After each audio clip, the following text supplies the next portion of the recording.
Hello students, welcome back. So today you will learn about sentence construction. Are you ready to learn? Before we learn more about sentence constructions, it's good for us to know and understand what sentence is. Jadi sebelum kita mempelajari tentang pembentukan kalimat, cara membentuk kalimat dalam bahasa Inggris, ada baiknya kita pelajari dulu apa itu kalimat. A sentence is a collection of words that convey sense or meaning. Jadi kalimat itu adalah kumpulan dari kata yang mengandung makna atau arti. And the simple sentence consists of a noun and a verb. Kalimat yang paling sederhana terdiri dari noun atau kata benda and a verb atau kata kerja. Or we can say if we have a subject and a verb, it can already construct a sentence. Jika kita mempunyai subjek dan juga verb atau kata kerja, maka sebuah kalimat sudah terbentuk. Now please have a look on the example here. Sekarang coba perhatikan contoh-contoh berikut ini. Anna sings. Anna as a subject and sings as verb. Anna sebagai subjek, sings atau bernyanyi sebagai verb atau kata kerja. She runs. She as a subject, runs as verb. I slept. I sebagai subjek di sini, slept sebagai verb atau kata kerja. We are studying. We as a subject, are studying as verb atau sebagai kata kerja. Now, please have a look on the example here. Sekarang coba perhatikan ke contoh berikut ini. Anna sings. Anna functions as subject or naming noun. Anna di sini berfungsi sebagai subjek atau kata benda yang menunjukkan nama atau refers to someone, mengacu pada seseorang. Sings here functions as action verb. Sings di sini berfungsi sebagai kata kerja yang menunjukkan sikap atau action atau perilaku. Now please have a look on the notes below. Sekarang coba perhatikan catatan berikut. The naming noun can be substituted in following sentences by the appropriate pronoun. Jadi naming noun atau kata benda yang di sini kata Anna dapat diganti di kalimat selanjutnya menggunakan pronoun yang tepat atau kata ganti yang tepat. Sehingga dalam paragraf kalian tidak perlu menyebutkan atau mengulang naming noun di kalimat-kalimat selanjutnya. For example, like when you have Anna sings. Anna usually sings in the bathroom. So, for the second sentence you can say Anna sings. She usually sings in the bathroom. Students, you need to know that some sentences need complement. Kalian perlu ketahui bahwa beberapa kalimat memerlukan complement atau pelengkap. For example, like in these sentences, he likes, she wants, they go. Those three sentences are grammatically correct. Ketiga kalimat tersebut secara grammatical benar. As you have learned, a sentence is correct at least if it consists subject and verb. Sebuah kalimat dinyatakan benar atau dinyatakan sebagai sebuah kalimat jika memiliki setidaknya subjek dan juga kata kerja.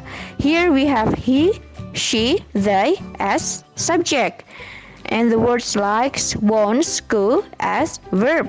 Di sini ada kata he, she, they sebagai subjek dan juga kata likes, wants, and go sebagai kata kerja atau verb.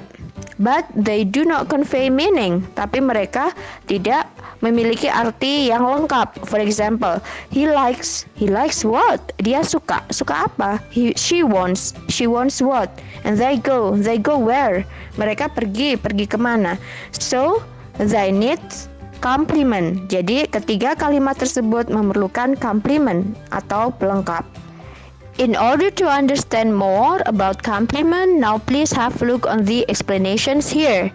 Untuk lebih memahami tentang apa itu complement atau pelengkap, mari kita simak penjelasan berikut ini. Complement is a word you add after verb to make the sentence complete. Jadi, kata pelengkap complement itu adalah kata yang kalian tambahkan setelah kata kerja after verb untuk menjadikan sebuah kalimat itu lengkap. It meaningfully complete, secara makna lengkap. Complement can be noun, verb, adjective, or adverb. Complement dapat berbentuk noun atau kata benda, verb atau kata kerja, adjective atau kata sifat, or adverb atau kata keterangan. Students, you need also to add more description to communicate meaning. Anak-anak, untuk menjadikan kalimat kalian menjadi lebih bermakna, kalian perlu menambahkan beberapa deskripsi tambahan pada kalimat kalian. For example, she likes buying books. Actually, when you write she likes, it's already a sentence.